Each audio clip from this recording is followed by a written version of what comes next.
Magandang umaga po sa inyong lahat and welcome to another edition of Kapehan sa Davao, held here at the second floor of SMCD Annex. We'd like to thank again SMCD Davao for hosting our weekly Kapehan. We'd like also to thank Krispy Kreme for their delicious donuts and coffee. So since it's approaching Holy Week, we are graced by the presence of our friends from the transport sector. We have Ma'am Aisa Yusuf of the manager of the Davao City Overland Transport Terminal, and we have Engineer Ronel Victor Panigan, Transportation Development Officer of LTFRB 11. Pagbibigay pa silang updates kasi dagsaan. Alam natin dagsaan ng mga pasahero this coming Holy Week. Then we have our friends from the RACO, Regional Alternative Child Care Office. Dahil meron silang Foundling Recognition and Protection Act. I remember a few weeks ago may nakitang foundling or baby sa Matina na iniwan lang yung bata. So paano yung proseso nito? Then of course, we are joined by our friends from Miss Philippines Earth, Mindanao Search 2025. Humble na si Dr. Marlu, but the media officer of Miss Philippines Earth, Carlo Dolier, will be here to provide us details of this event. So to start our press conference, we'd like to get the opening statement. We started, Carlo. Hello. Maayong buntag, mabuhay ug madayaw gikan sa dakbayan sa Davao. You may notice, mga media friends, why I am in this presidential table. I'll be sitting not as your regular media attendee, but rather as your media coordinator for the up-and-coming Miss Philippines Earth Mindanao Search 2025. So, muapas ra si Doc Mardo Valles ang among official local organizer. So, whatever the questions that you will raise for the pageant, I will be willing to answer to the best of my abilities. May buntag. Thank you, Carlo, Mr. Earth, Kadangtan, Tolier. Okay, we have Jenny Luz, our Social Welfare Officer 2 of RACO 11. Maayong buntag sa tanan. So I am Jenny Luz Goma, Adoption Social Worker of National Authority for Child Care, Regional Alternative Child Care, Region 11. So in behalf of National Authority for Child Care Undersecretary Janela Maria Hercito Estrada, and our OIC RAC Officer Eden G. Macalino. Thank you, PIA, and our friends from media for inviting us here, no? Because this is the best venue for us to share about RA 11767, also known as Founding Recognition and Protection Act of 2022. Thank you. Okay, Ma'am Aisa. Yes, Assalamualaikum in Madayaw. I'm Dr. Aisa Saoma Yusuf, the manager of Davao City Overland Transport Terminal, and at the same time, the supervising officer of all legal satellite van terminals here in Davao City. Thank you so much for inviting me here, especially that our Holy Week is fast approaching, and we know that the influx of passengers, no, from our average of having 700 to 800 bus trips a day, and we are expecting it to have 1,000 to 1,500 bus trips a day. So thank you so much for inviting me here. Oh, nag-umpisa na, di ba? Lalo sa airport, nag-umpisa na yung mga tagsaan ng mga pasahero. Sir Engineer Panigan. Hello, malipayong LTFRB Davao. Good morning, everyone. I am Engineer Ronel Victor N. Panigon, representing our Regional Director, Director Nonito Ilianos III of the LTFRB Region 11. And I would like to thank the media, the Philippine Information Agency, for inviting us to give you updates on the Oplan Semana Santa 2025. Thank you very much for God bless. Okay, we'll start with Carlo. What's the updates sa search natin for Miss Philippines? Yes. Once again, good morning. Once again to our distinguished media, members of the press, and also to my esteemed colleagues, of course, of the guests. First and foremost, we are having an update for the up-and-coming Miss Philippines Earth Mindanao Search 2025. Of course, as stated, ang organizer mag-explain later on, but in advance, sir, we will do our, a little tweak of the schedule of activities. So, likely, ang Grand Coronation Night will be moved on a later date due to some factors na it is beyond our control. But of course, to reiterate, I'm facing the camera right now. 20 candidates from all over Mindanao are vying for the coveted title for Miss Philippines Earth Mindanao 2025. So, we will not gonna mention any names yet sa candidates comprising of Northern Mindanao, Davao Region, and Caraga Region. So, technically speaking, this will be, of course, 1 decade na ang nilabay sukad nga nagmuntar si Dr. Marlo Valles, which is the official local organizer and the franchise holder of the Miss Philippines Earth Mindanao Search 2025. So later on, naami official joint statement na ipagawas as long as mo abot na si Dr. Marlo Valles sa Rudolph. Okay, we'll wait for Dr. Marlo. Then we go to Ma'am Genelu. But is this a new law, the Foundling Recognition and Protection Act? Yes, sir, no. Ato ang balaod, which is the RA 11767, also known as the Founding Recognition and Protection Act for our founding Filipino children or person. So, nahimo siyang balaod kadtong May 6, 2022. So, 2022 pa lang na natay balaod. Ani, no? So, pinaagi na ani na balaod, no? Gihatagan og tahas ang National Authority for Child Care, no? To exercise all rights and protection for our founding children, and also to provide protection and welfare to our abandoned children. So, I think before we attended this kind of activity, but we discussed RA 11642, which is the Domestic Administrative Adoption. But for now, purely we will discuss the RA 11767. Ang definition ng founding kaning mga abandoned kanang ginabutang sa kanton tapos makita sa bilin na sa kalsada, no? Is that okay. Sige, sir. Sige, tag-istorya of foundling, no? Just to emphasize what is foundling, no? So, foundling is those children abandoned in the public places, no? Dili na siguro bago sa atuan, no, na ate reported the mga bata sa streets or sa public places, no? Kini itong mga bata na no identity or no legal documents, no? Without facts of birth or parentage. So, dito sa region or Davao, ilan pong foundlings ang kita natin? So, meron ba kayong record yan? Yes, in Davao region, since 2022 up to present, we have reported 24 foundling children. Upay dyan, sir, no? Parang kung ano, yung mga earring or mga puppies na lang. Okay, we shall go to Ma'am Aisa and Sir Ronel, no? Ma'am Aisa, ano po yung preparation natin sa DCOT and other satellite advanced terminal, considering na mag 1,000 plus na, kailan po usually the deluge of bus riders or passengers, anong araw natin sila expect? Yes, sir. No, yes, it's true. As what I've said, we are expecting the influx of passengers from 1,000 to 1,500 bus trips a day. And that is equivalent to 50,000 to 85,000 of passengers a day.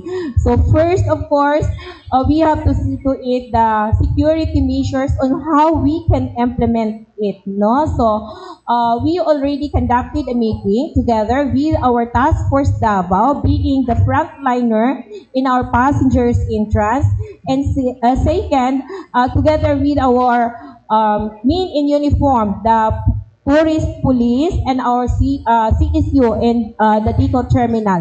So we would like to inform that we have 32 CCTV cameras. Lahat po yan nag-function. And aside from that, we have 3 baggage x-ray machine and as well as the walk-through machine. So we also coordinated with the bus operators because as what I've said, we are expecting the influx of passengers. So they already applied for special permits. As of today, we have 17 bus companies who applied for that. And aside from that, our staff from the LTFRB, meron silang table dyan mismo sa Dicot Terminal para anytime na magkulang pa rin yung requested bus special permits nila, andyan din ang LTFRB natin. And just today, no, in partnership with the PDEA, the LTO, and the LTFRB, as well as the local government unit of Davao, through to our management, the DCOT, the Davao City Overland Transport Terminal, they conducted their surprise drug test, no, with the drivers and i-ask na lang ulit. What happened? So, yes, yan po ang mga preparation po. Conducted sa terminal, yung offline Harabas. within the terminal. Yes, within the terminal po. So, kawawa yung mga, actually, even may, hindi ko talaga yung sinasabi with our bus drivers and even these bus companies, even there is a BOA, their Southern Mindanao Bus Operators Association, para po talaga, ma-surprise po talaga. And we really give the exact, Ma'am, kasi 50 to 85,000 passengers, ano po yung capacity ng ating terminal presently? Okay naman po siya, sir. It's because we know that we have our interval sa mga buses natin. We have 30 minutes of interval during the normal days po natin. But during these peak days natin, we already instructed our bus companies to inform their drivers na wala na po yung 30 minutes interval.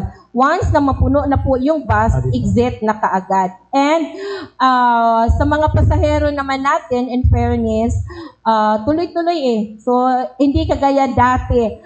Yes, I experienced that na nung hindi pa masyado natin napag-aralan the flow on how they can enter the Dicot Terminal no na yung mga pasahero natin, naagyod sila sa sulod, mga tanggong sila. But as of now, okay naman ang flow. Okay, to Engineer Panigon, ano po yung efforts ng LTFRB sa preparations natin sa coming Holy Week? Yun po, sir, no? As early as March 24, 2025, we have already a memorandum from our LTFRB Central Office to conduct an action planning regarding the Oplan Semana Santa 2025. So, and then last week, we have conducted information dissemination to our operators to ensure the roadworthiness condition of their public utility vehicles and also dapat available ang atong mga PUVs in times of peak season. Inspections also, sir. Nag-conduct big random inspections, tulo, garage, terminal, and the units. So, amo nang gina-inspect regularly, as mentioned by Ma'am Aisa, present ni sa terminals to ensure na available ang ato ang mga public utility vehicles in case magkulang.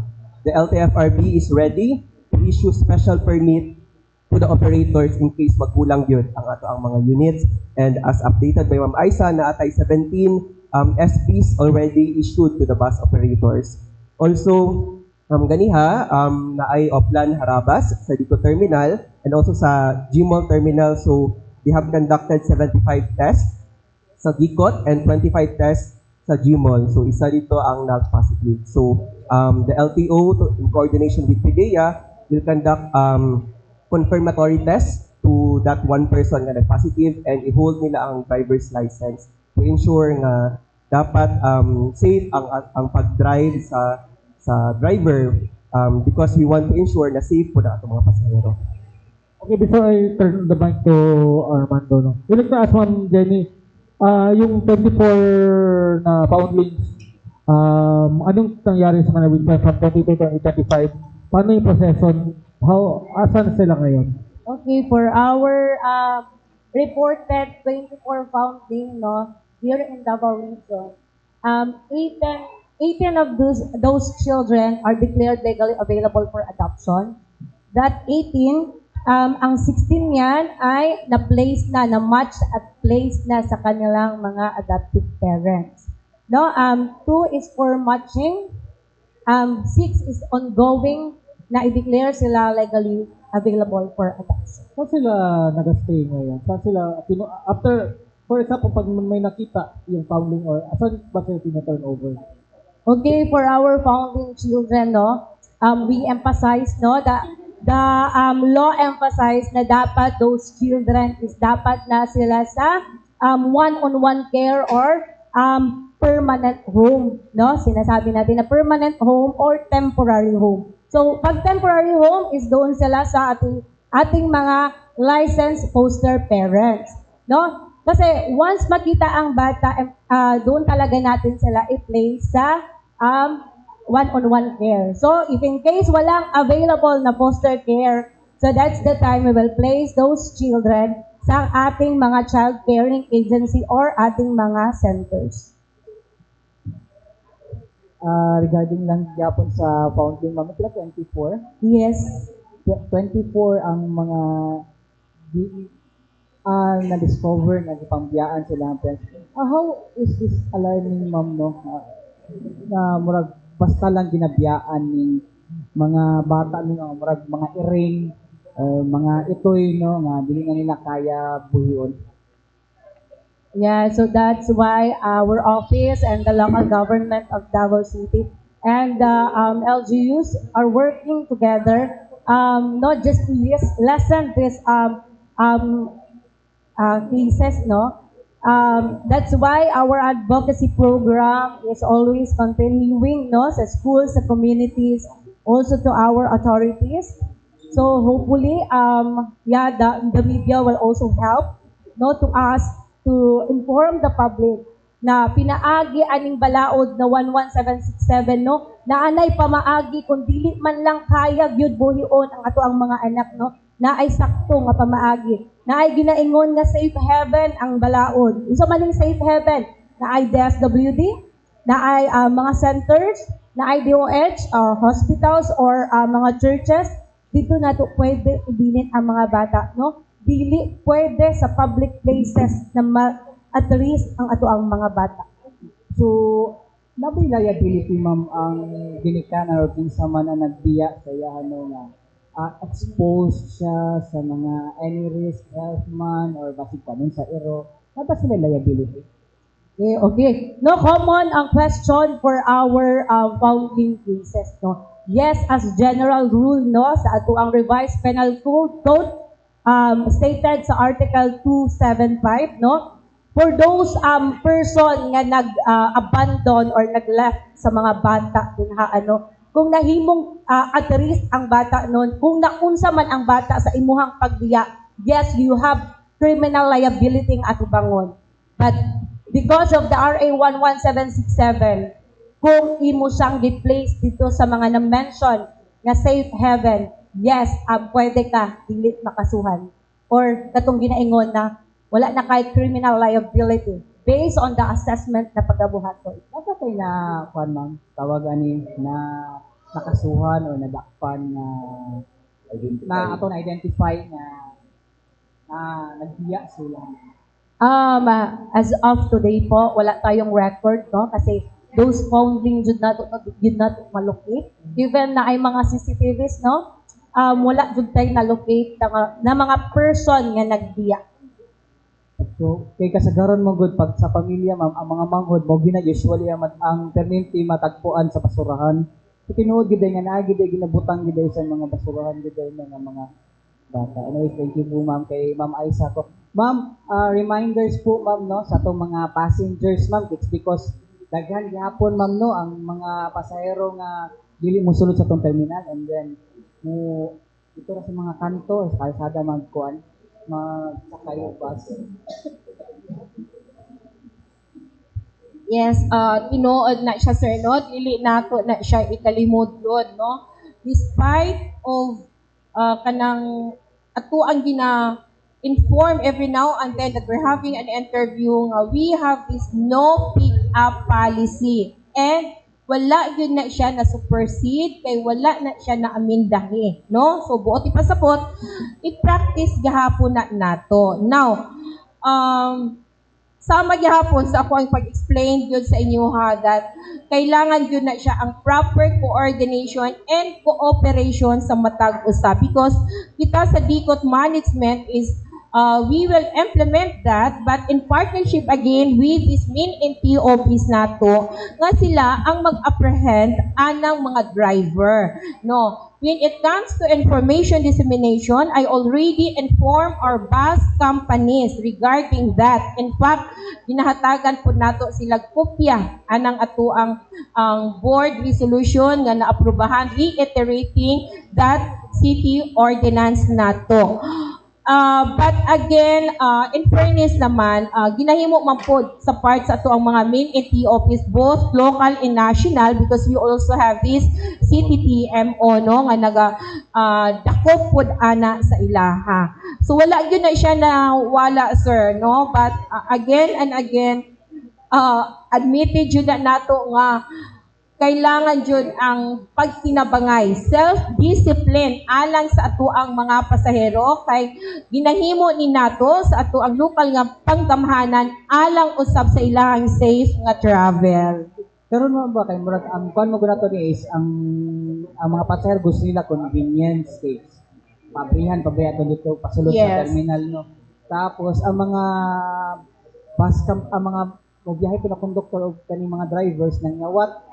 Yes. Nangyawat Because of sila. their commission aside from their monthly nga sweldo. Nangyawat sila pero ang kuan ni boys, ang pasahero magsalig lang na siya kay dili na sila ma-penalize ang company na, pero sa ba ang continue ninyo nga ginapasabot sa ilaha kay murag padayon man gud gihapon sa na kuan gud, no, murag ginabuhat. Yes, thank you again. Yan ang utana ka. It's because I remember one time that we're having a press conference, no, nga gipangutana po ta, ma'am, naanay fines and penalties for the driver. Kasi syempre, ma-issuehan siya POP or citation ticket. Naapod sa LTFRB, DOTR, memorandum nga terminal to terminal, sir, and point to point, and naapoy fines and penalties that first offense, 5,000, then at the same time, masuspindi. First offense is 5 lang. Second offense is 10,000 plus suspension sa bus, and third offense 15,000 plus dili na ma-renew ang ilahang bus. Now, so both side na natay nag-recommend nga why not i-appeal po nato ang mga tao, mga pasahero nga diha yun nagasakay diha sa along the highway, where in fact we keep on reminding them na diha lagi ta manukad sa ato ang terminal. So honestly, ako ana siyang gina-consider po, no. In fact, ako po nag-open up so that kung maumang yun na, anyway, it's nasaguni ang panlungsod man po ang mag-conduct for a committee hearing for that for further study. No, kung jud na ang makapatabang yun nato, sir, no, why not? Maupo na ang ato ang stand. Actually na, nakuha dyan ko ato gani no, daghang kay nagakomentaryo, sir, because they said na kamo makaya ninyo, but what about us nga naa diri sa Turil niya daghan pag yud mig kargamento, it's another additional expenses sa amo ang park, no. But anyway, estudyuhan man pud na, no, dili man lang ang one side ang ginatan-aw nato. But as of now, since naa na siya nga balaod, we have to follow that because that is balaod, and una-una nato nga gimugna na sa ato ang legislative para sa kaayuhan sa public, no, mass majority, the general welfare of the public ang ginalantaw nato. Last na lang, ma'am, it's because kanina po speaking of convenience, di ba na proposal na magtukod og satellite terminal sa mga areas like Kalinan, Yes. Turil, and Panakan. Kumusta na ang kuan nato ma'am? Again, daghang salamat na pod. Kaya remind na pod ko nimo. In fact, that is one of the solution nga long-term solution for that, di ba? If we have this bus terminal, tulo ang location ato, the Turil, the Kalinan, and the Bunawan. So, yes, long-term na siya nga solution, but as of now, ang nag-handle man gud ana is the city bus or it's under the kay Attorney Dwight Domingo, no, nga ilahang gina-istudyan, the technical working group, no. It's because it's not easy nga magtuko dayon taan na ang budget. It's an additional staff, no, mga inana. So, the last time that we talked with Attorney Dwight is na pagyahapon, ilaha pagyahapon lang gina-consider yun nila. Thank you. Thank you ma'am. Kasalan for LTFRB. Sir, nanabatay mga bus or public utility buses and van na naka-violate because of kaning ban na dili roadworthy ang ilahang mga ganun. Actually, yes po. Naami mga na apprehend na mga units sa public utility vehicles is because as I've mentioned earlier, nagakandak mi og unit inspection. Ug if makita namo nga dili siya pasar sa unit inspection namo, dili namo ginapabiyahe. Since when mo nag-start and pila na inyong hatagan o kanang notice of violation? Actually, I have no data pa sa pila ang nahatagan, pero nag-start me for Oplan Semana Santa, April 11 po. Aside from public utility buses and vans, unsa pa ba ang mga gina-inspection nato? So, naapod tayo ginakandak na garage inspection. So, ato ang gina-check ang maintenance facility sa mga garage nato to ensure na naa sila'y maintenance and check-up, repair and maintenance tools, mga tires dapat in good condition, o katong mga dapat ang dispatching and schedule of regular trips is ma-organize sa ato ang mga operators po. Last na lang sir, kay murag uso karon ang road rage sir, and even our public utility drivers involved na sa kwan kat may kaisa nakuha ng video dito nga nagsumbagay diya sa may Claveria tungod lang nag-ilog sa pasahero. Unsa ba ilahang mga pwedeng penalty if ever na mo engage sila ani? As I've mentioned ni Ma'am Aiza, na atay for first violation atay 5,000, second violation is 10,000, and then for third violation na atay cancellation of franchise na. So ang mapenalize ay operator? The driver is katong dili na siya ka-drive because it could be nga pwede na mo i-coordinate sa LTO for their revocation sa ilahang driver's license. Si operator, which is amo ang mandate yun si operator, pwede na mo cancel ang iyang franchise. Ay manglo na lang.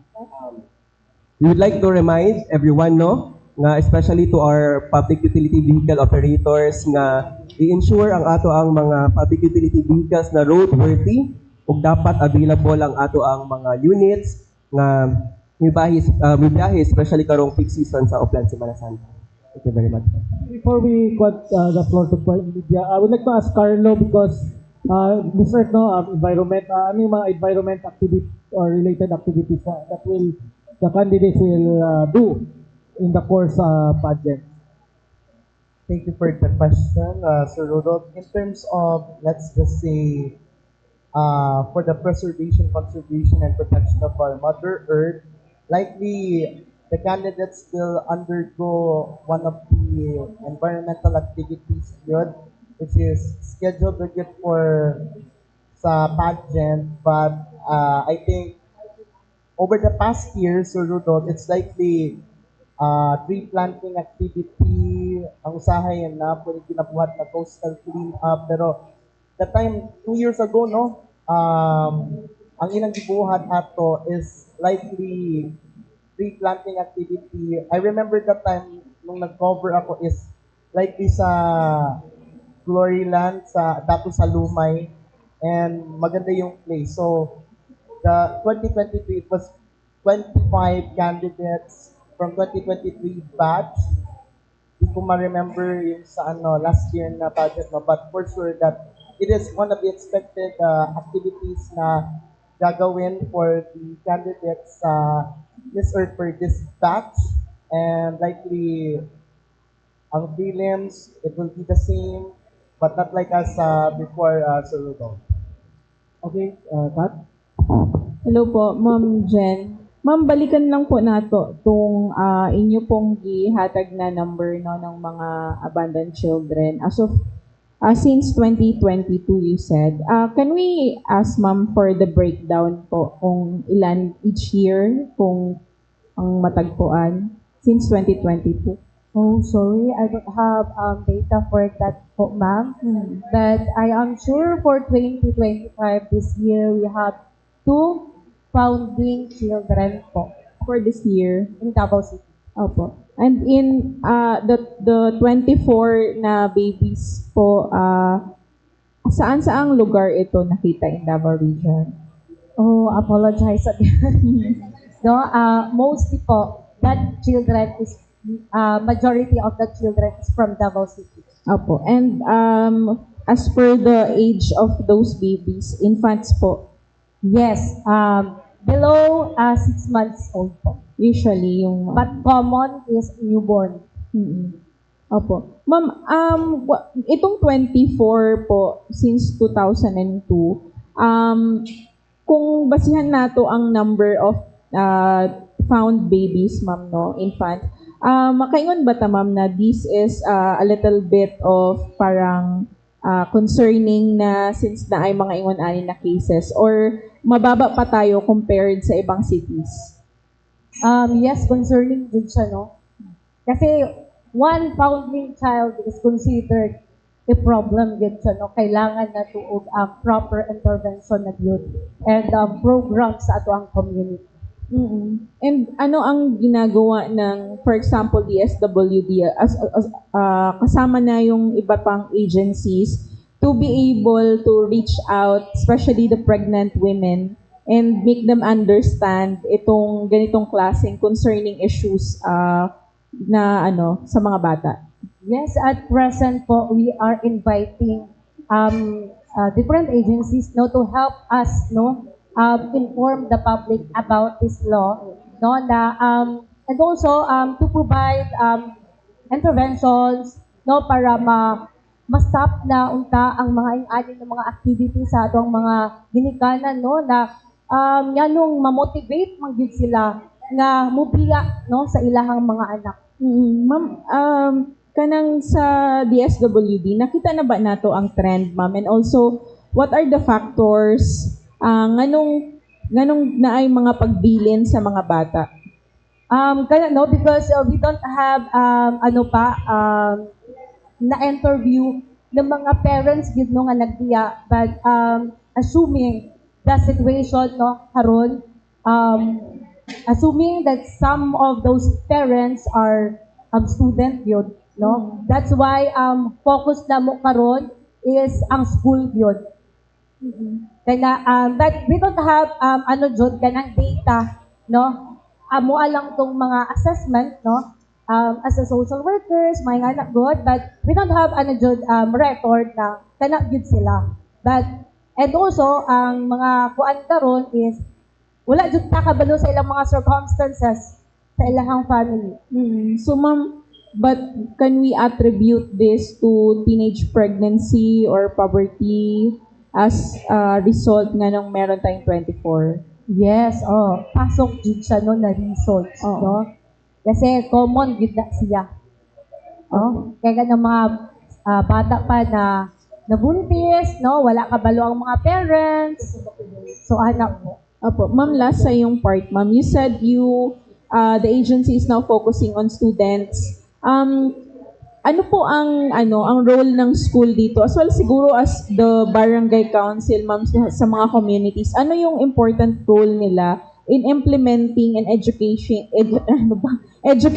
the young people na engage into, teenage pregnancy and even katong mga wala pa? Yes, no. That's why also we are working with the barangays and the health workers, no? Kay sila man gyud ang nasa ground, no? Sila gyud ang number one na maka-implement og interventions, no? And also sa schools, no? Education gyud, no? Seminars about unsa gyud ang angay buhaton kung maabot ka ana nga situation. But unta, no? I-prevent na ma-engage sila to early pregnancy. Thank you, ma'am. Kay Ma'am Aisa, hi ma'am, good morning. Ma'am, you mentioned earlier na as of now, manageable pa yung number ng ating mga passengers as well as the number of buses that we have in Dicot. But of course, Holy Week is fast approaching. Ilang days na lang din talaga mag-uwian ng mga tao. Kailan po natin ini-expect yung influx talaga, yung totohanang number of influx, and ano yung nakikita nating challenges and management into this? Starting Wednesday, mag-expect na gyud ta diha sa kanang maabot og 1,000, no? Do nakita naman nato ang pag-increase sa volume sa ato ang mga pasahero, pero diha gyud ang adlaw murag mudagsa na gyud ang ato ang mga pasahero. Part of challenges nato actually na nato, no, na coordinate na nato ng pagkukulang sa ato ang mga bus units nato. Ang pinaka-DI is kanang mga wala nga butang, no? O kanang part of reminders na lang po nako nino. Kana bitang once nga mosulod mo sa ato ang passengers entrance nga ibutang ninyo ang bagahe ninyo sa ato ang baggage X-ray machine, dili ta magtirang sa atong kauban. Once nga isulod na nato diha sa baggage X-ray, be sure nga mosulod po dahil ka sa walk-through machine. Kasi there's a possibility or tendency nga ang bagahe ninyo basig na ay kaparihas ba, no? So, lahi na ang makapunit, ma-interchange ang inyong gamit. And second, dili gyud pud nato kalikayan nga ang uban intentionally gyud, no? So, ingana nga mga challenges nga mahitabo sa atuan ay mga reklamo and how we will resolve that. That is why nga sige gyud pud kog inform every time nga naate interview nga kung mahitabo man gani na inform dayon mo sa ato ang public assistance counter. Diha yun na nako gibutang ang lamisa mismo sa passengers entrance or sa task force Davao ba nga mo ay nakatuka sa baggage X-ray machine nga nawala inyuhang bagahe or naabay lahi ang nabilin diha kay ato immediately ato day naginapa-review ang ato ang CCTV cameras o ginapaning kamutan nato nga basig wala pa nakabiyahe ang nagkuha or basig wala pa po siya naka-exit. It's because it's a part of awareness sa ato ang mga pasahero and at the same time, part po ni siya sa panawagan po nato sa mga dautan ug hunahuna nga kung dili mo gusto nga diha mo mag-Holy Week sa prisuhan, ayaw na lang yung buhata please because we have 32 CCTV cameras. So, pagsulod nimo kung makita nga ikaw ang nagpunit diha, kung di magani ka ma-identify, audio na ginapapangitaan ako paagi nga unsaon nga ma-identify yun ng imuhang naong asa ba kaning exit, asa kaning sulod. So, though no one is perfect, pero dako kay possibility nga ma-identify ka. Ang atoa lang ani is ma-identify ka and unsaon nato nga mahabol or maapas nga mabalik ang maong bagahe. Opo, ma'am, in connection to that missing items, the 32 CCTV is our solution to that, ma'am. Yes, based on experience, dako kay siyang tabang. Dako gyud kay siyang tabang, ma'am. Daghang mga panghitabo nga na-return yun ang maong mga wala or ma-identify yun nato kung kinsa ang nagkuha, kung nakasakay na ba na siya bus or unsa because of our CCTV cameras. In fact, I am planning no magpa-additional pa kog 19 ka CCTV cameras nato diha alang atong mga areas nga makita man siya pero dili gyud nato o kanang i-enlarge bitaw nato nga maguba ang say tawag ana yang fix. So, mo na siya nga ang atua is padagdagan na lang nato puhon. Apo. Ma'am, sorry. Yes. When it comes to facilities, ma'am, kumusta ang atong mga facilities? For example, CR, chairs, etc. How we are able to also address that? Thank you. Sa ato ang CR, duha ang existing diha, no? Kanang private nga ginarentahan, nga mao ginay akong gina-explain, nga dugay gyud kay na siya. I believe kaedad na siya sa ato ang Dicot Terminal, which was constructed year 1985. No? Second, paglingkod yun nato diha, it's because maka-receive yun ko og mga reklamo. That is why nga sa panahon nato nagpa-construct ta og CR, kanang public CR nato, which is free yun na siya, ha, walay bayad. And diha mismo sa may entrance. But again, dili gihapon siya enough, no? Just imagine sa ato ang daily na passengers na 35,000, bisag ang 1,000 na lang ana ang makigamit. So dili gyud enough. And in response ni ana sa daghang mga mulo, nagpa-budget na po ta og additional na po nga comfort room nato nga ang iyang location diha sa southbound bay. In fact, hapit na gyud siya mahuman. So, mao na ang ato ang tubag sa mga pagkukulang sa ato ang CR diha sa Dicot Terminal. Yes. Last na lang po sa inyo, ma'am. Yeah. And since we are expecting the influx volume of passengers, unsay advice nato sa mga mobiyahe para dili sila masama doon sa madaming pasahero nga maghulat, Yes. Ako alang gihapon inform ang atong mga katawhan nga naa lang gihapon ang online booking sa ato ang mga bus companies, no? Matag bus naa sila sariling procedure, pamaagi, and ang mga how much ang atong bayaran, unsa nga mga ruta. So ang gihimo nato sa Dicot Management, naatay Dicot FMOD page. So naa diha tan-awon nila kung unsa nga bus ang gusto nilang sakyan, unsa nga bus ang naay ruta o pila ang dapat nga bayaran pod nila. In addition to that, Dicot FMOD nato, naa pod diha ang mga reminders nato o unsang adlaw nga walay biyahe. Pwede na ba idiretso nato, ma'am? No? Okay lang, sir. Actually, pag-ari nato dire, nagkuha na ta og information from the bus operators, no? Ang Holy Thursday nato is naay biyahe. Tanan sila magbiyahe sa Holy Thursday. But limited po ang it depends upon sa kadaghanon sa mga pasahero. Kung wala na kaayo'y pasahero, so sama sa akong giingon nga we are not following the 30 minutes interval na kay once na mapuno, no, kung dagang pasahero, biyahe na. Kabaliktaran, kung kulang ang pasahero, gamay ra, so maghulat na pod ang mga pasahero nga mapuno ang bus.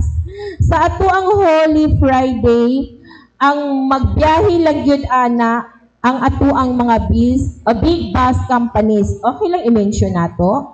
Okay. Like the Mindanao Star Bus Transport, no. This is going to south nato unsa nang Mindanao Bus kanang going to Kidapawan, Digos, Cotabato, Midsayap. So mao lang na ang mobiyahe sa Holy Thursday o sa Holy Friday nato. Regular gihapon ang ilang biyahe. Kaning ato ang Rural Transit Mindanao. Regular na ang trip nila pag abot sa Friday, katong ingon ko, it depends upon the number of passengers, but naa sa Holy Thursday. Kaning bus po nato nga Bachelor Express po nato, no? So naa gihapon na sila sa Holy Thursday and Holy Friday, regular lang gihapon ang ilang pabiyahon kung mapuno ana. Ang uban nato nga kanang mga small bus companies like the Davao ACF bus lines, no? So kani daghan ra ba gyud pasahero going to Malita. So sa Holy Thursday na ay mga bus nga mobiyahe ana. Pag abot sa Holy Friday, limited lang, duha lang ka buses ang mobiyahe ni ana. Pag abot sa ato ang Davao Metro Shuttle bus nato, pagka Holy Friday, wala na po sila biyahe. Ang Metro Shuttle bus na to is naa sila northbound o naa po sila southbound nga ruta. So, ang North Village na to, going to Malita gihapon ni small bus operator ni sila. Wala yun sila biyahe po sa Friday. Ang yellow bus line, kana po, going to south, Holy Friday, wala po sila biyahe. Ang atong Feltranco, going to Pasay, wala sila biyahe sa Holy Friday. So, ang rural nato, mo ni ang going to Cagayan de Oro City, naa sila Holy Thursday. Ang April nila, kato limited lang po, it depends. Cyrus, small bus operators, basta ang mga small bus operators nato, wala yun na sila sa Friday. The Cyrus, the Golden Valley Bus Line, o kaning Land Car Incorporated or LCI. So, palihog lang. Unsay dapat po buhaton sa ato ang mga pasahero katong kay nakatubagan kanina, ma'am. Ilabi na sa mobiyahe nga pamilyado, no? Mo avail ta, mo advance ta o kuha og ticket kanang sa online para sigurado nga makasakay gud sila o dili sila magdot-dot dito og linya along the terminal drive. I-inform lang nila ang Task Force Davao or security guard na naa sa entrance that they already have this ticket nga basig mabiyaan sila. So priority sila nga makasulod diha sa ang passengers entrance nato. So mga ingana, sir and ma'am. Thank you. Okay, thank you, ma'am. We have, nandito na po si Dr. Marlo Valles of this Earth Philippines organizer. Sir, ating statement. Hello, Master. Good morning to everyone. So I am Dr. Mar Valles, the franchise owner and organizer of Miss Philippines Earth Mindanao. And this is our 10th year of mounting the event. So our target date would be after election. And we've already shortlisted the official candidates to 20, and these are from all over Mindanao. So we have participants from Bukidnon, from the Taraga region, Davao region, of course, Davao City, and we also have from as far as Surigao and Butuan. Yeah, that's it. Kasi Carlo earlier said nirespect ninyo yung pageant ba yun? Yeah, this is a beauty pageant.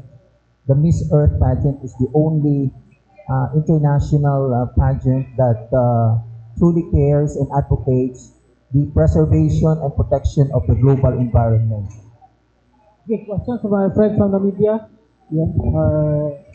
Sa DSWD, ma'am, ang mga cases nga gipangbilin ang mga bata, ang complainant ana DSWD, and how frequent nga gina-follow up na to ang mga police investigators as to kung unsa na ang update. Example, katong gibiyaan sa unsa ni sa may Bagyo, na bata nga nakitaan sa Kagawad, gibilin sa likod silang balay.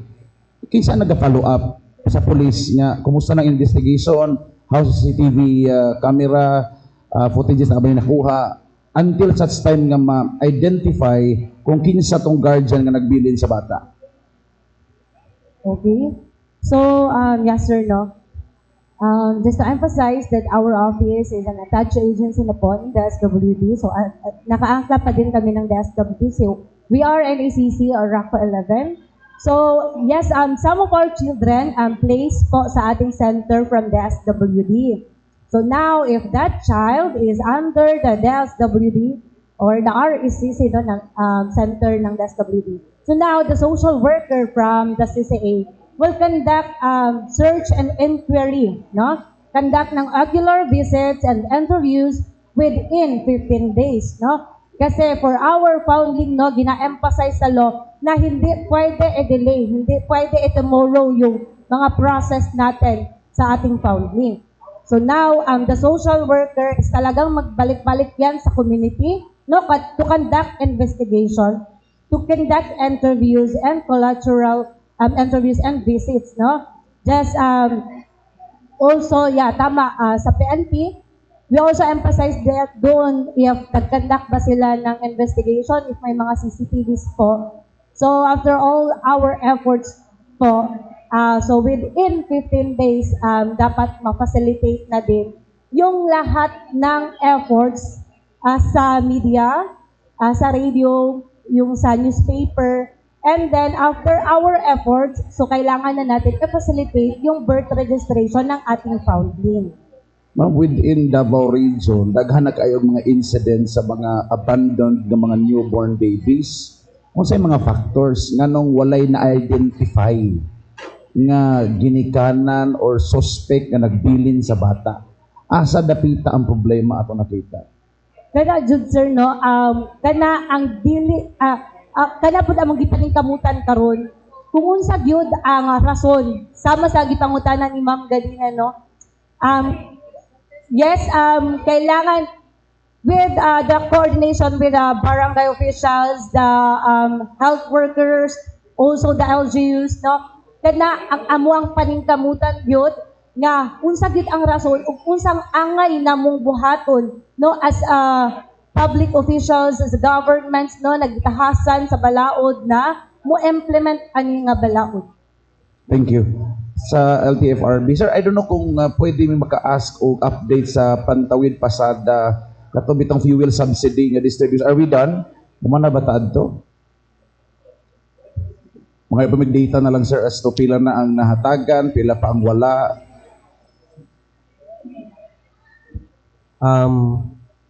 We have a special program under LTFRB called PPP or kanang Fuel Subsidy Program. Yes.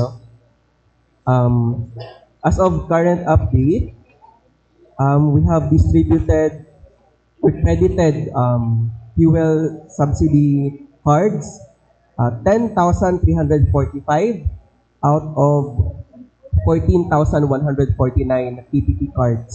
So it's around 73% ang na-credit na sa ilahang mga cards ang subsidy for fuel. So we are in close coordination with Land Bank of the Philippines kay sila man ang mag-credit ang budget ni download sa ila sila ang mag-credit sa mga cards sa ato ang mga stakeholders. Sa nahabilin siya nga 27% unsay ato ang ginahimo anay karon. Usually ang reason ana sir is updating sa mga records mga information sa ato ang sa Land Bank para ma-credit ang ilahang mga atong subsidy sa card nila. May timeline ba? Ano sa target na actually wala sir pero ongoing gihapon until now. Actually this update was last January pa. So I think nitaas na ni ron. So we're in close collaboration with Land Bank kung pila na ang status. So I believe nitaas na po ang percentage. Ang distribution naman is dili sa affected sa election. Dili sir. I think na download naman gudi ang funds sa Land Bank. So ongoing na ang pag-distribute po. Okay, thank you. Okay, to Dr. Marlu, because si Ear Hamel yung galing nanalo nung kwan, galing sa Miss Philippines Earth Mindanao, no? How confident are you na galing sa inyo ang susunod na Miss Philippines Earth? Actually, si Ira nanggaling talaga sa akin. She won the title as Miss Philippines Earth Mindanao last 2022. And then last year, isinalang ko siya sa national pageant at nanalo siya. She won the national title. And then she represented the country in the Miss Earth International pageant where she landed as top 12. Australia was the winner. And I think top 12 is already an accomplishment considering that there are 92 countries participating in the pageant. Now, our target goal for this year is to have a back-to-back. No? So, isasalang ko pa si Mary Bless Aranyo, yung nanalo ng 2023, yung successor ni Ira, at saka si Abigail Mulder, nanalo nung last year, 2024. So, which is why we are really that motivated to really look for the rightful candidate because our Mindanao representatives are winning in this very significant and environmentally related beauty pageant, which is a Philippine-based company. How are the 2020 ba yun? Shortlist? How are they chosen? Ano ba criteria? We actually conducted a screening in the different parts of Mindanao. Before, there were around 30 candidates, but nireduce namin ngayon into 20 para hindi masyado crowded. No? At saka mas matutukan namin yung bawat candidate na talagang ma-evaluate natin, ma-assess natin yung kanilang not just outside physical beauty but also yung kanilang environmental awareness or yung awareness level nila sa environment, and at the same time yung kanilang ability, no? So it's not just about the physical beauty, but it's more on their advocacy, their concern about the environment. Morning sa LTFRB. Sir, usual bugod ang problema before is ganing na yung mga van nga gakuan kontrata gihapon. Nabagay na monitor ani karon. Of course, labinag ka ng na yung mga bus company nga labinag paabot sa gabi wala na ibiyahe. Of course, na yung mga van nga kontrata niya nagapangayo og dako-dako nga pamasahe sa mga pasahero. Ginamonitor ba nato na karon? Then unsay sanction sa operators o sa van company kung masakpan? Yes, padayon gihapon ang amo ang pag-enforce no sa mga kanang mga nagapangontrata sa ato ang mga pasahero. So ang violation ana sir, as I mentioned, 5,000, 15,000, and then 5,000 ang first offense, 10,000 ang second offense, and then cancellation of franchise ang third. Now, we are in close coordination with the transport and traffic management offices, both local and national. So, naatay mga interagency enforcement. So, dili lang namo gina-announce kanas ami mag-enforce, surprise lang, kay para to apprehend kanang mga nagakandak og mga mga operations. Usual organizer kay sa mga during any peak season ba? For example, usual sila nagkontrata. Yes sir. Actually karon gi-heighten na mo ang among operation sir sa pag-enforce ug pag-conduct og mga roadside monitoring and inspections sa mga dalan nato no to regulate and monitor kung naay mga ingana ng mga operations. Nanay na sampulan na sir. Nanay na sampulan. Actually ubay-ubay na po sir actually. Nanay mga na-apprehend na wala lang kay data pila karon. But namin na sampulan.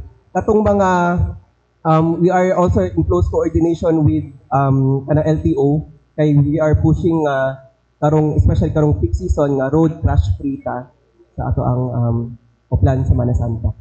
Of course sir, nangandam tano sa mga pasahero nga manguli silang probinsya. Taas kay atong preparation, but the isa po sa mga problema kay of course taga north mga pugod area, Davao del Norte. Usual jud mabantay na ko nang paguli na gani. Diha na to makita ang influx po sa pasahero nga manguli po diri sa Davao or other any point sa Mindanao. Unsa po natong preparation na sa pag-uli nila gikan sa ilang pagbakasyon? Actually sir, we have katong akong giingon nga natay information dissemination na sa mga operators nato na mag-provide gyud og public utility vehicles nga dapat available una og roadworthy ang ilang public utility vehicles. Now with the kanang conduct of kanang industry consolidation sa atong modernization program, naka-co-op naman gud na sila sir. 92% of the units are now under cooperative. Mas dali ang amo ang pag-regulate, mas dali ang among pag-inform sa mga managers, sa mga operators, cooperative managers nga pagkulang ang public utility vehicles nato ato asya silang i-inform ug ready ta to issue special permits right there and then para makabiyahe ang mga units kay tungod kulang ang ato ang mga PUVs available on that area. Even sir, holiday na ang kwan. Yes po. Naami schedule no even holidays, Saturday, Sunday karong we are expecting ang influx lagi. So we are on duty po during holidays sa LTFRB. Thank you. mangutana ko kay Sir Carlo Delier. Kamo, nalimtan din niyo si Sir Carlo Delier. So what is your role here with Dr. Marlo Valles, Sir Carlo Delier? Can you tell us? Thank you very much. I expect you're asking me, Sir Dennis Rivera Lazo.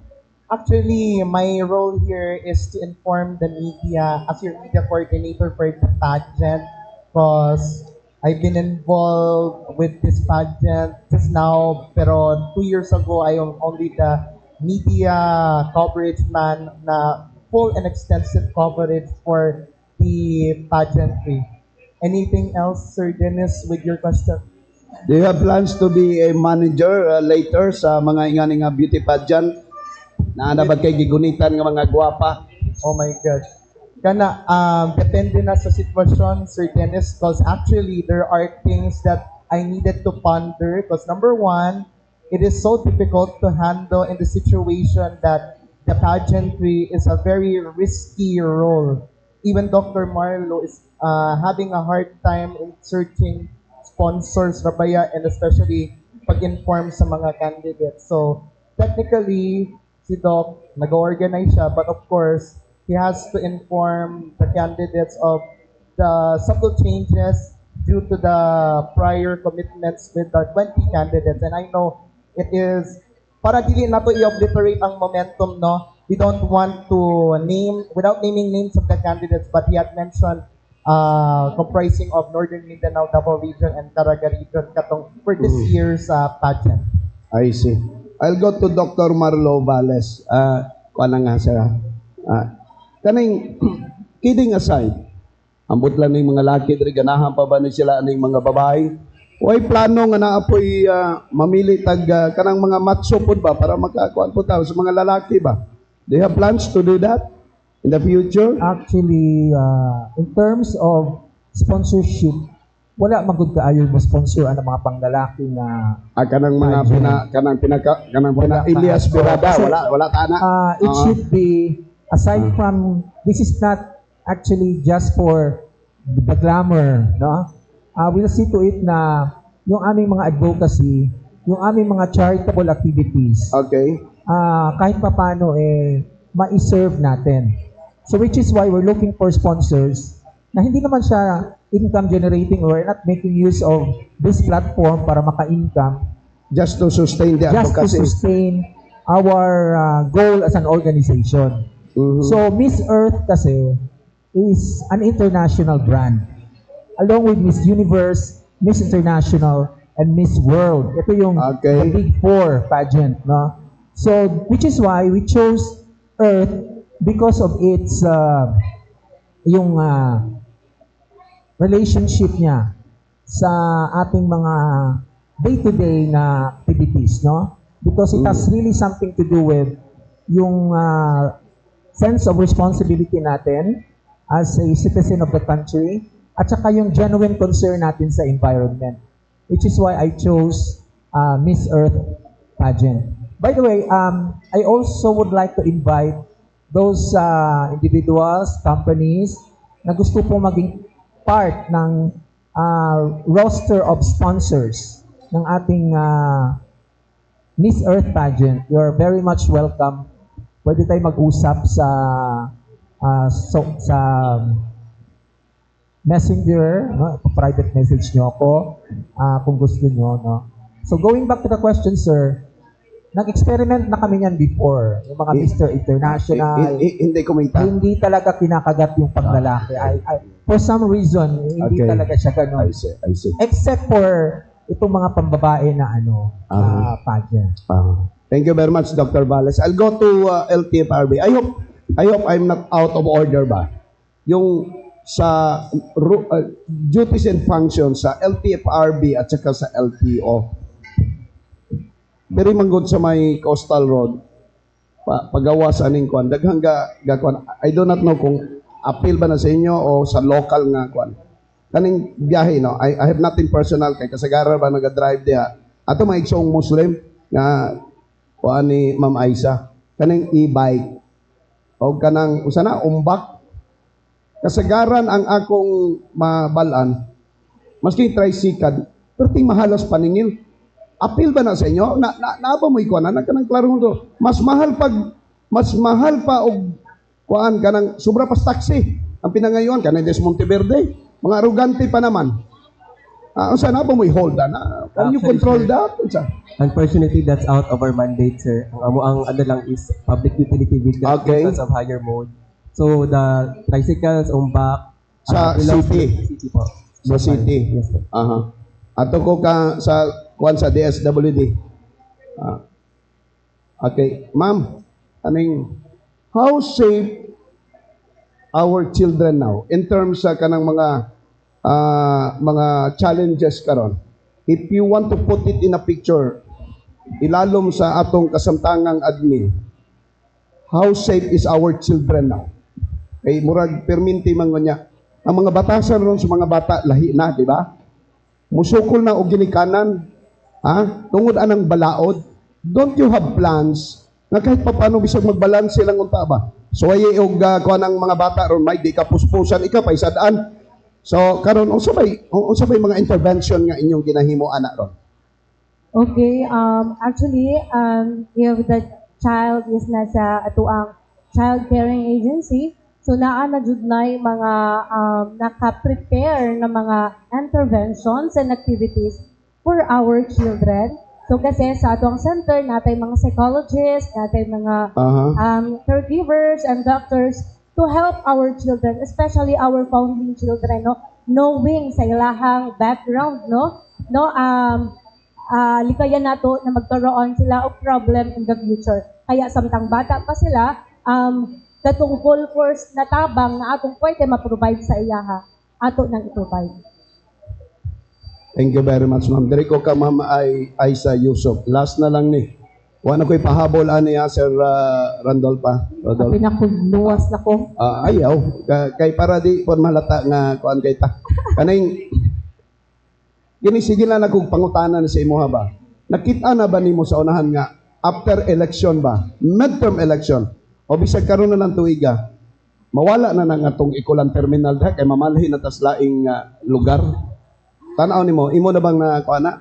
Sama sa akong ginaingon no nga di ka mawad-an og pag-asa ni Ana. It's because naagyod tay kanang plan the city government of Davao. In fact, it was already approved no the ordinance nga magkaroon tayo ng 3 satellite bus terminals. So even me nag-ingon pud ko nga hopefully no nga di pa ako maka-retire, manage pa po taan ng 3 satellite bus terminals. So according po sa ato ang chairperson or the head of the technical working group yan ang si Attorney Dwight Domingo na apagyod. Ilahag yun na gina-estudyohan po. How much is the budget? How much is the budget? Sorry, paring Vince, but I cannot answer that. No, I am not the right person na muhatag og details regarding that. It's because as what I've said, we have our TWG nga maoy nakatutok ni Ana. Unta wanay mga tana sa mga media about sa CR, no? Later comment about. Thank you very much. Thank you very much. Thank you very much, guys. Good morning. Kang Ma'am Aisa og sa LTFRB. Aside sa ato mga passengers, unsa ba kahigpit ang inyong paghatag advices labi na sa mga drivers nga kung mahimo dili pakusgan ang dagan. Kay basin unya ba ginaapas nga mas daghan nga mga travels ilahang mahimo mas daghan incentives basin nga. Ako na lang as DCOT manager. First is we keep on reminding the drivers through their bus operators and through the president of the Southern Mindanao Bus Operators Association. Ilabi na pag-ingani. Dili lang ka na pa-remind na to. Ganihan nag-ingon mi nga naatay surprise o plan harabas. Kita po sa DCOT management, we are informing especially these big bus operators to have their own pagyod nga surprise drug test sa ilahang mga empleyado. So, mga ingana, mga reminders, and when it comes to balaod regarding that, I know there's a law, yan na nakabasa po to, but i-turn over na ako sa ato ang LTFRB para ma-explain po niya. Thank you. Your concern is about speed limit, sir, no? Yes, constant amo ang pag-coordinate with the public utility vehicles, PUBs operators bahin sa ilahang pagpadagan no og kusog. Per LGU naatay lain-laing speed limits according to the LGU code, traffic code. So we monitor them. Naatay unit sa LTFRB called CPUVMS, Central Public Utility Vehicle Monitoring System. All buses manggod is naa siya GPS. So ma-monitor namo ang kapaspas sa dagan sa mga PUBs. Mo-red na siya sa among monitor if mo sobra siya sa speed limit assigned on that particular road. And then after that, if naay grounds nga nag-violate dito sa speed limit, among ginapadala ng show cause to explain and then further sanction if ma-prove jud na nag-violate siya. Talking about sa inyong monitoring, sir, ubay-ubay bagyapon mga reports inyong nadawat regarding ining paspas yun magpadagan ng mga drivers? Yes, naa namin na apprehend, sir, no? Dili lang po ka-provide of data as of now, pero naa namin na mga na-apprehend na mga public utility buses operators nga nag-violate ana. Okay, thank you. From my end, to RACO 11, ma'am, aside atong katong mga bata ang ipangbilin, ganito ma'am, unsay status karon sa adoption? I don't know if you can, okay, if you can answer. Status karon sa adoption labi na sa mga bata, related parents. Okay, so as of now po, no, since domestic process na po, domestic administrative process na po ang ato ang adoption sa Pilipinas, no, mas nidaghan atong kliyente sa adoption, no, kay tungod mas gipapaspas, mas less cost na ang adoption. So kana gipaningkamutan pud sa among office with the NICC, no, na ma-provide ang services, quality services to all our applicants. Okay, final question to Dr. Marlo. Ano po yung premyo na ma-receive na sino manalo sa Miss Philippines Earth Mindanao? Last year, we provided cash prizes, no? Like 200,000 for the grand winner. And each of the elemental queens, like air, water, fire, ecotourism, all received 50,000 cash each. On top of the sponsorship cash prizes, no, may nagbigay ng 50,000, may nagbigay ng 100,000 ng mga sponsors. Of course, merchandise from the sponsors din. So actually, malaki-laki yung mga premyo na makukuha ng mga. Then of course, each of the candidates, yung mga hindi nanalo, will receive 10,000 for the runners-up. Each yun, there are 5 runners-up. And then, yung mga consolation prize natin at 5,000 each. And then yung kanilang mga handlers, yung kanilang mga makeup artists, each will also receive a cash incentive of 5,000 each. Kasi yung mga beauty pageant ngayon, pataasan ng premyo. In fact, may mga isang sasakyan yung isang...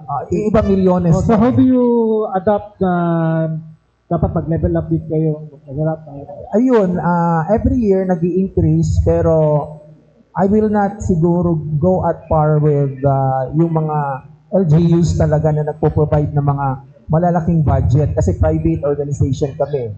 So ang LGU kasi, they can just simply give out bigger cash prizes kasi nga, mas madali sila makakuha ng sponsorship than private organization. Okay, thank you. Carlo, sabihin kayo na a statement, something, or this will be the final because we will be ending the one. Okay. In the interest and also, na lang din, final statement sa ating guest. I'd like to thank our guest for coming over. Then, okay, sir, Carlo. Okay. In the interest of time management, that will be the closing statement because I'm gonna read the official joint statement.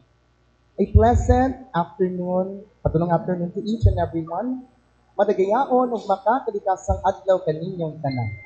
We are releasing our joint statement between MBB Events Productions, the official local organizer and the franchise holder of the MPEM Search Organization, and Kadangpan Multimedia Services, the broadcasting arm of Kadangpan Digital Network and Kadangpan Live Online.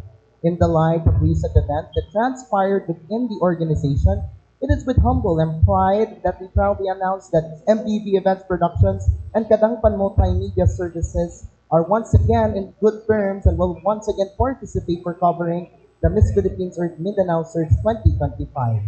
The MBB Events Productions, led by its chairperson and chief executive officer, Dr. Marlu Valles, PhD, a visionary individual who has been in the pageant industry for around a decade and has given invaluable contribution to the community through the shared advocacies of the contestants through the Miss Philippines Earth Mindanao Search.